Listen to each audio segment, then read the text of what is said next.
আরে সাকিবের ভাই না মারা গেছে গুনের নাম নে এই আধা ঘন্টা হইব কি কর আব্বা আপনি আমার তুই গেলেন গা আব্বা আমি একলা কেমনে যাবো আব্বা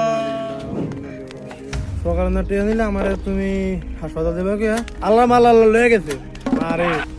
এসা হন এখন তোর আব্বাই মরে গেছে তোর আব্বাই খুব ভালো লোক ছিল আমি তো জানি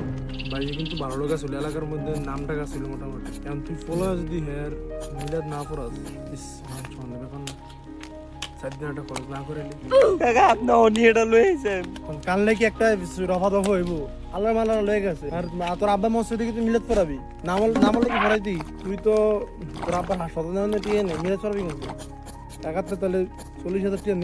নিয়ে মিলাদটা পড়াইস পরে হেঁটে আর উঠে যাবে ইন্টারেস্ট দিস কিছু ঠিক আছে আপনি কি মানুষ মিয়া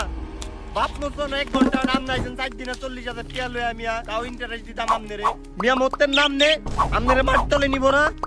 কি মানুষ কাকা ওর বাপ পড়ে গেছে কি আমরা সুদের তেল লাগা অবস্থা না মিয়া মতেন না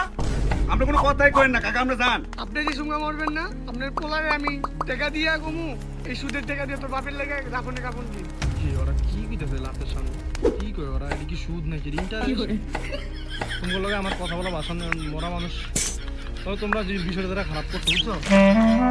এরকম মানুষ আমাদের সমাজে আছে কিনা সবাই জানাবেন সুদ দ্বারা আমাদের জীবনে আমি কখনোই দেখি নাই।